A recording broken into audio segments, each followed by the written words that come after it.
जय गुरु जी संगत जी। आज हम दिव्य आभा से 79th सत्संग सुनेंगे, जिसका शीर्षक है प्रभु चरणों में कृपा।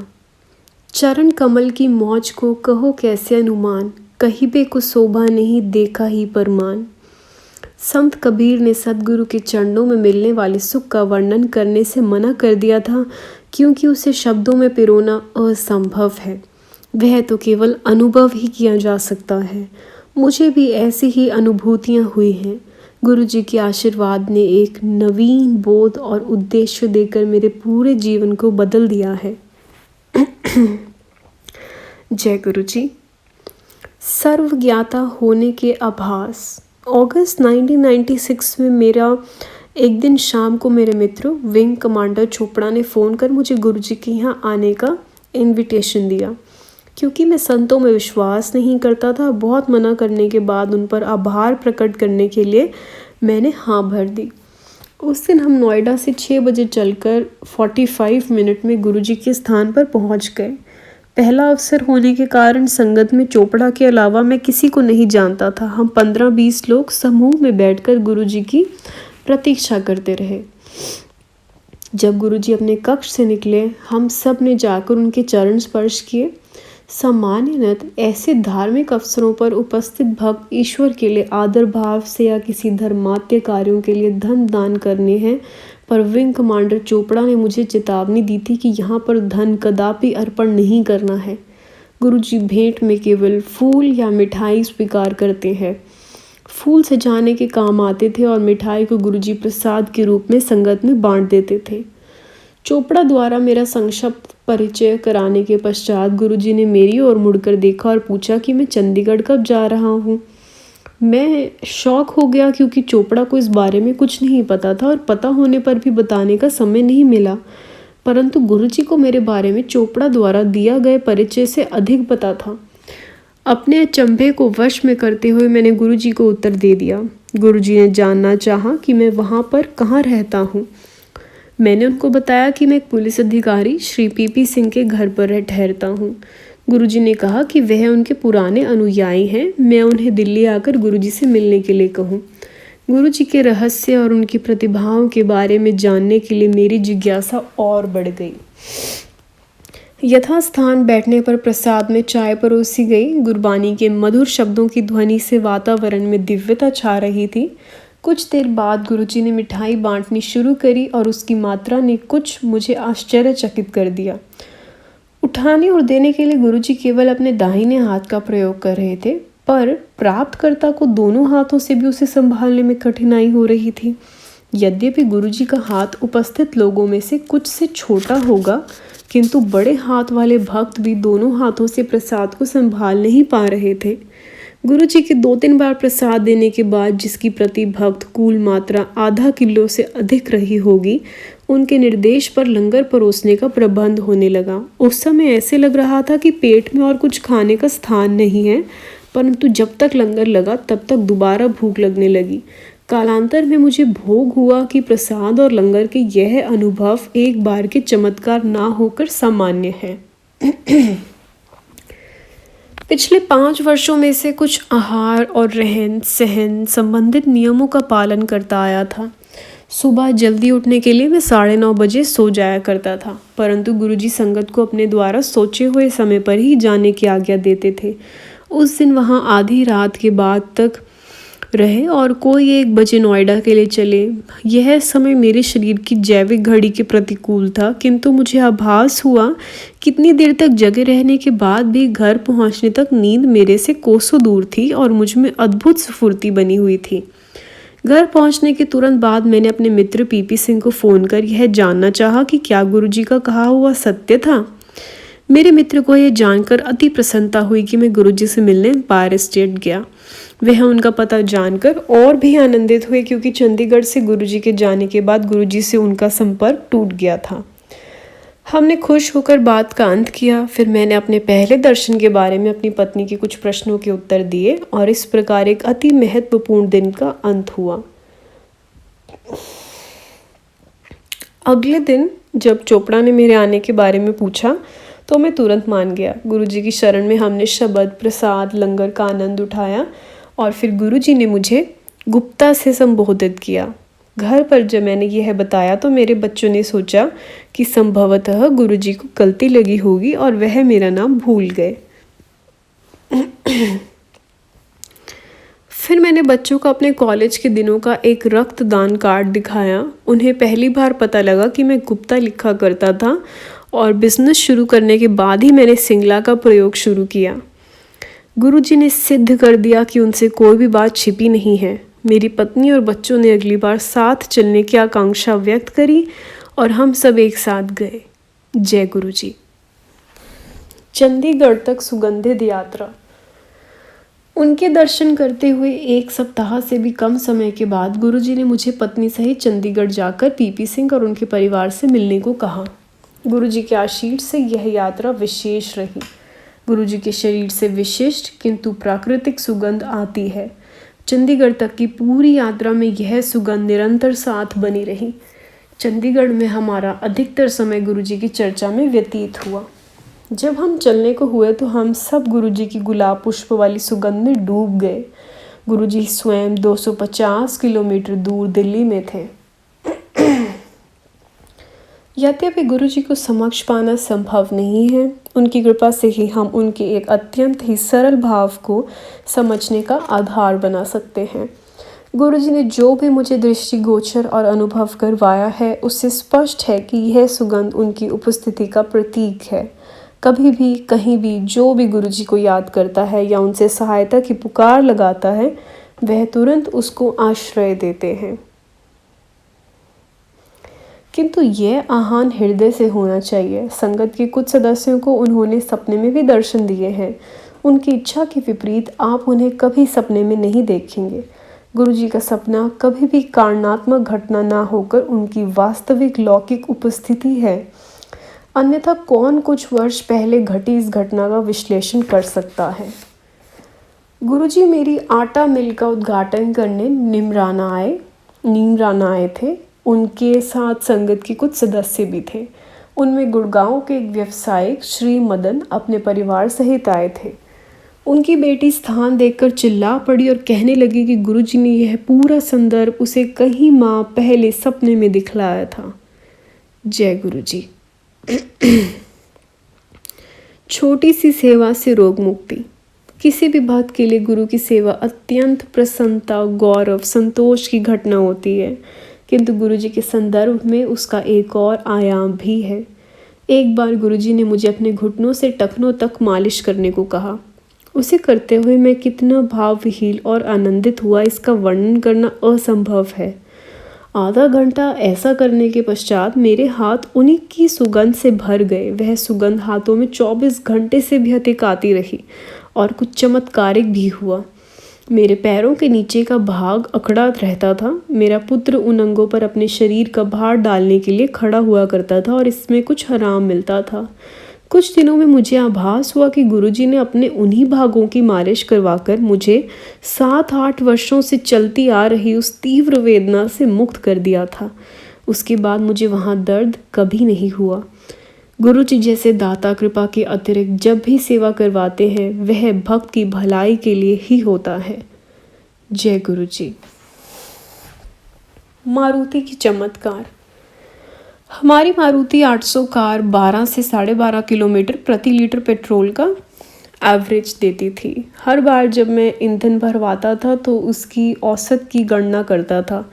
कार की आरंभिक सेवाओं के अवसर पर मैं सेवा केंद्र के कर्मचारियों को उसकी औसत बढ़ाने की बात करता था तो उनका उत्तर यही होता था कि नगरों में चलने के कारण उसमें किसी वृद्धि की संभावना नहीं है। जब हमने गुरुजी के पास आना शुरू किया तो उसकी औसत 19 किलोमीटर प्रति लीटर हो गई। यह आश्चर्यजनक था और मैंने सोचा कि मुझसे गलती हुई, इसलिए यह मैंने किसी को नहीं बताया। अगली बार भी यही गणना आई। मैं आश्चर्यचकित था कि जब मैंने अगली बार टैंक भरवाया तो तब भी यही परिणाम आया। अगले दर्शन पर गुरुजी ने इसका रहस्य घाटन करते हुए कहा कि सिंगला क्या हुआ, 19 की संख्या में घूम गए। अब तुम्हें आभास होगा कि संतों की कृपा मनुष्य पर ही नहीं, कारों पर भी हो सकती है। गुरुजी का यह कथन बार बार सिद्ध हुआ है। एक बार कार चलाते हुए मैंने देखा कि ईंधन समाप्त होने वाला है, तो मैं एक पेट्रोल पंप पर मुड़ गया। पंक्ति में खड़े हुए जब मैंने देखा कि उसकी सुई स्वतः ही आधे चिन्ह पर पहुंच गई है, तो मैं अत्यंत चकित हुआ। मैं बिना पेट्रोल भरवाए आगे निकल गया। कुछ दिन के बाद आशानुकूल किलोमीटर चलने पर सुई फिर खाली टैंक दिखा रही थी। पेट्रोल पंप पर मुड़ने के बाद मैं दोबारा अचंभित हुआ जब सुई फिर आधे चिन्ह पर पहुंच गई। कोई 2 सप्ताह तक ऐसा प्रतीत होता रहा कि पेट्रोल पंप देखकर कार की आधी टंकी अपने आप ही भर जाती है। एक बार पंजाब जाते हुए यह लगा कि कार में बचा पेट्रोल के साथ हम अपने गंतव्य तक पहुंच जाएंगे, पर इसके विपरीत हम पेट्रोल भरे बिना वापस दिल्ली भी पहुंच गए। ना केवल ईंधन में क्षमता बढ़ी, गुरुजी की दया से हमारी कार की सामान ले जाने की क्षमता भी बढ़ती रही। प्रारंभ में हम गुरुजी ने लंगर बनाने के स्थल से हर संगत के दिन भोजन लाने के लिए कहा। उन्हीं की कृपा से लंगर के सब बर्तन कार में समा जाते थे, किंतु जैसे जैसे संगत की गिनती बढ़ती गई, उसी प्रकार लंगर के बर्तनों का आकार भी बढ़ा और फिर भी वह सब कार में समाते रहे। एक दिन गुरुजी का साधारण सा लगने वाला कथन कि क्या लंगर के सब बर्तन उसमें आ गए, के बाद ऐसा लगने लगा कि कार का सामान रखने वाला स्थान लचीला होकर आवश्यकता अनुसार बढ़ जाता है। एक दिन संगत समाप्त होने के बाद हम लंगर के खाली ड्रम लेकर वापस नोएडा जा रहे थे। उसी समय गुरुजी ने मंदिर के सब पर्दों को ड्राई क्लीन करवाने को कहा। कुल 35 से 40 पर्दे, हर कोई 15 से 20 फुट लंबे। क्योंकि उन्हें साफ करने का कार्य नोएडा में ही होना था, हम कुछ पर्दे ले जाने को कहा। हम 4 यात्रियों और लंगर के खाली बर्तन के साथ अधिक पर्दे आने की संभावना कम थी, किंतु सबको अचंभा हुआ जब इतनी लदी हुई गाड़ी में सब पर्दे सरलता से आ गए। केवल गुरुजी ही इसके करता रहे होंगे। जय गुरुजी। मधुमेह रोगी पिता के लिए मीठा प्रसाद। 80 के दशक से मेरे पिता मधुमेह रोग से पीड़ित रहे हैं और प्रतिदिन 2 इंसुलिन के इंजेक्शन लेते रहे हैं। हम गुरुजी के पास गए और गुरुजी ने उन्हें बर्फी दी। सामान्य नग प्रसाद लेकर भक्त बाहर आते हैं और उन्हें प्रसाद खाकर वापस अंदर जाकर अपने स्थान पर दोबारा बैठ जाते हैं। मेरे पिता भी बाहर आया और उन्होंने मेरे से पूछा कि इन 5-6 बर्फियों का वह क्या करें। मैंने उन्हें बताया कि गुरुजी के स्थान में जो भी प्रसाद मिलता है उसका वहीं पर खाने से दवाई जैसा असर होता है। घर या बाहर ले जाने से उसका प्रभाव मिट जाता है। उन्होंने कहा कि मिठाई तो उनके लिए विष है। मैंने उनको समझाया कि यह गुरुजी का प्रसाद है और उसको विपरीत प्रभाव कभी नहीं हो सकता। मेरे हट करने पर उन्होंने वह खा ली और अंदर चले गए। गुरुजी ने उन्हें दोबारा बुलाकर और बर्फियां दी। अब मेरे पिता को लग रहा था कि निश्चित रूप से उन पर दुष्प्रभाव होगा, इसलिए वह उसे नहीं खाना चाह रहे थे।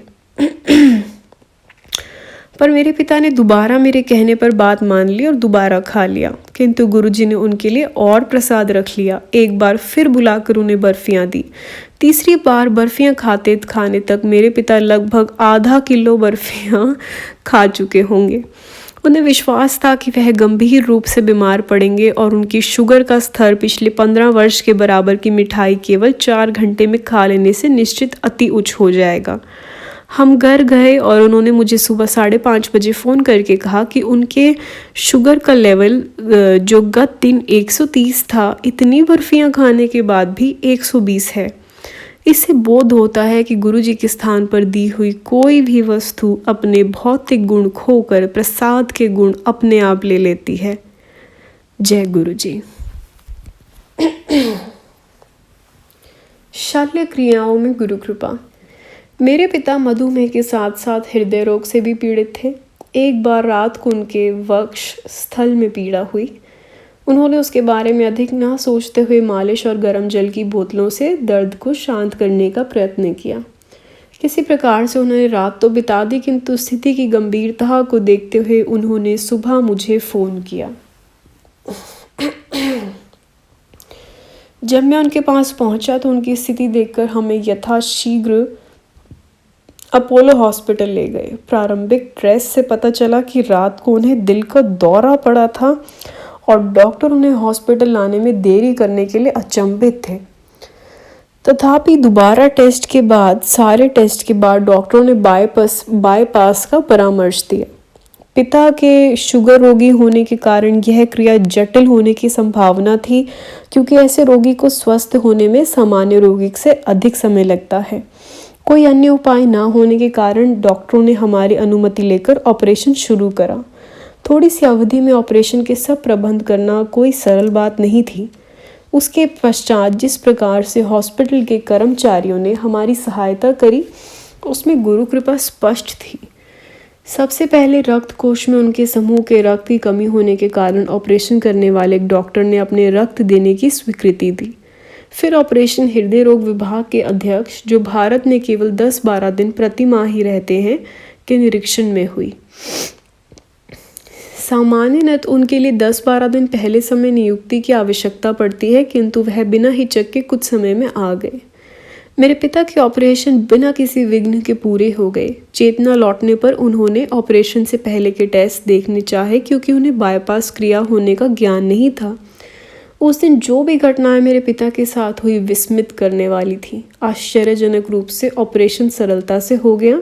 यह सब गुरुजी की दिव्य कृपा के बिना संभव ही नहीं। उसके उपरांत मेरे पिता के स्वास्थ्य लाभ की प्रक्रिया साधारण रोगी, जो शुगर पेशेंट्स के रोगी नहीं हैं, से भी तीव्र गति से हुई। इस तथ्य का आधुनिक चिकित्सा विज्ञान में कोई उत्तर नहीं है। ट्रीटमेंट के क्षेत्र में गुरुजी के हस्तक्षेप के और भी उनके उदाहरण हैं। मेरे चचेरे भाई अशोक सिंगला 1 दशक से हृदय रोग से पीड़ित थे। अपनी तीसरे ऑपरेशन के लिए वह चंडीगढ़ से दिल्ली 1 सप्ताह पहले आ गए। इस बीच मेरे अनुरोध पर उन्होंने 3-4 बार गुरुजी के दर्शन किए। गुरुजी की शरण में बिताए हुए कुछ घंटे बिना किसी विघ्न के ऑपरेशन के उनकी रोग निवृत्ति और स्वास्थ्य लाभ के लिए पर्याप्त थे। ऑपरेशन सरलता से हो गया और पिछले 2 अवसरों के प्रतिकूल वह शीघ्र स्वस्थ भी हो गए। जय गुरुजी। वर्णन या अनुभव। मैं पुनः कहूँगा कि गुरुजी की प्रतिभाओं का ज्ञान संभव नहीं है। इसी प्रकार अपने अनुभवों को शब्द में व्यक्त करना भी असंभव है, क्योंकि उनकी कृपा को पूर्ण रूप से दर्शाने वाले शब्द उपलब्ध ही नहीं हैं। जब से मुझे गुरुजी ने अपने पास बुलाया है, अपनी अनुभूति को जिस एक वाक्य में व्यक्त करता रहा हूँ, वह इस प्रकार है। गुरुजी से मिलने के बाद जो भावना उत्पन्न होती है, उसका वर्णन करना कठिन है। उसका अनुभव में ही उसका रस है।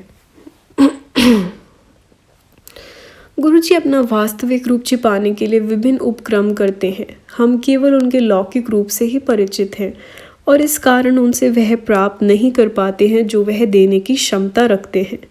गुरुजी सब अपेक्षाएं पूर्ण कर देते हैं। वास्तव में गुरुजी वह प्रदान कर सकते हैं जो ईश्वर भी देने से पहले सोचेंगे। इस जीवन में वही प्राप्त हो सकता है जिसके बीज बोए गए हैं। गुरुजी जिसके आप अधिकारी हैं, वह तो दे ही सकते हैं, और वह भी जिसकी कामना आपके मन में है, परंतु यह आकांक्षा हितकारी होनी चाहिए। यहाँ पर भक्त को इस तर्क से सहमत होना पड़ेगा कि उसकी दृष्टि वर्तमान तक ही सीमित है। गुरुजी तो त्रिकाल दृष्टा है। It means he can see past, present and future. गुरुजी के हाथ में अपनी जीवन नैया की डोर देकर आप सुरक्षित तट तक पहुंच जाएंगे। यहाँ पर यह भी समझना आवश्यक है कि संपूर्ण समर्पण से ही संपूर्ण समर्थन संभव है। मनुष्य योनि होने के कारण गुरुजी से आशाओं की पूर्ति की कामना स्वाभाविक है। एक बार गुरुजी की शरण में आने पर उनकी कृपा अवश्य होगी। यदि आप उनसे कुछ मांगेंगे तो वह मिलेगा, और बस केवल वही मिलेगा। किंतु यदि कुछ कामना नहीं करेंगे तो वह मिलेगा जिसकी आपने कल्पना भी नहीं की होगी। जय गुरुजी।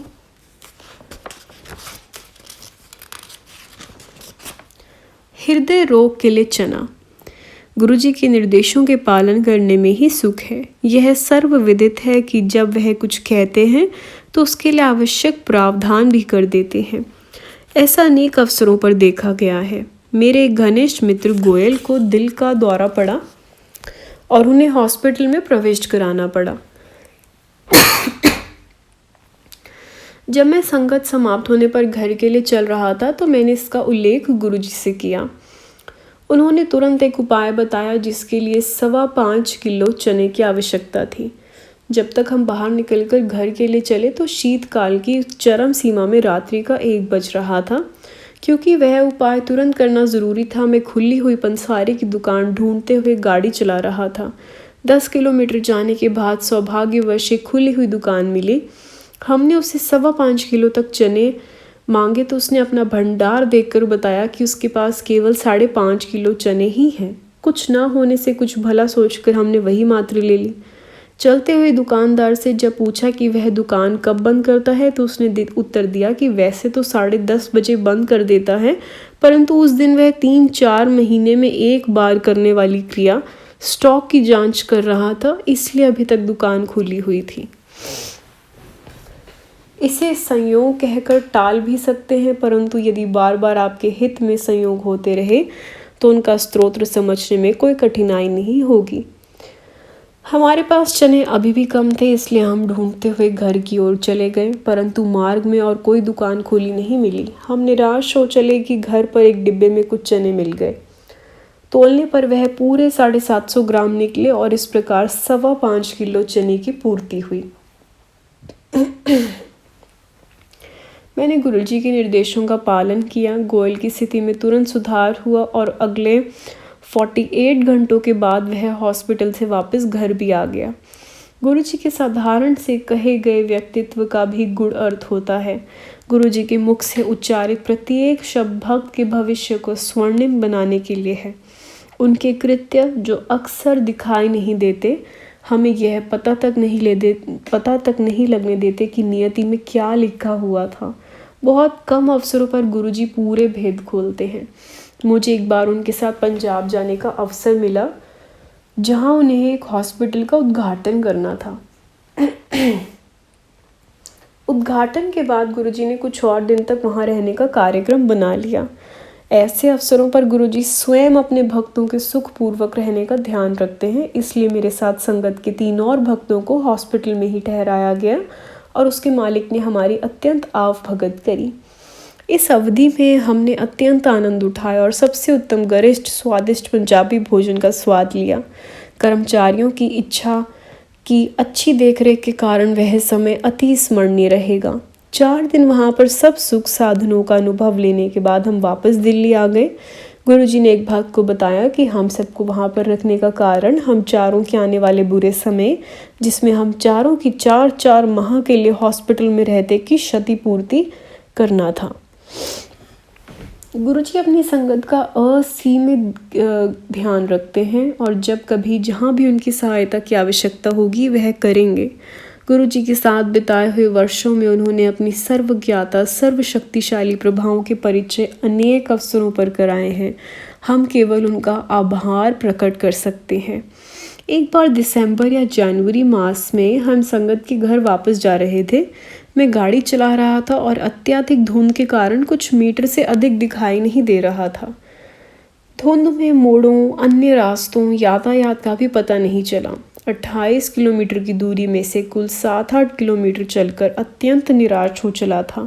कार बड़ी कठिनाई से आगे बढ़ रही थी। उस असहाय अवस्था में ही मैंने गुरुजी से विनती करी और उसी समय एक कार तेजी से आगे गई। यह जाने बिना कि वह गाड़ी कहाँ जा रही है, तत्परता से मैं उसके पीछे ले गया। 40 से 50 मिनट तक उसके पीछे ही चलते रहने के बाद अचानक धुंध कम हो गई और पता लगा कि हम नोएडा पहुंच गए। घर से कोई आधा किलोमीटर पहले वह बाएं मुड़ गई। इसी प्रकार ग्रीष्म ऋतु की तपती दोपहर को कार बीच सड़क पर रुक गई। अत्यंत प्रयत्न करने पर भी जब मुझे उसके दोष का नहीं पता लगा तो मैंने गुरुजी को याद किया। कुछ देर में एक स्कूटर सवार आया और समस्या के बारे में पूछा। संयोग से वह मिस्त्री था। थोड़ी देर में समस्या का पता लगने पर उसका समाधान तो कर दिया, किंतु अभी भी उसे चलाने के लिए 2 और पुर्जों की आवश्यकता थी। उन्हें लेकर भी वह 10 मिनट में वापस आया और उसने कार सही कर दी।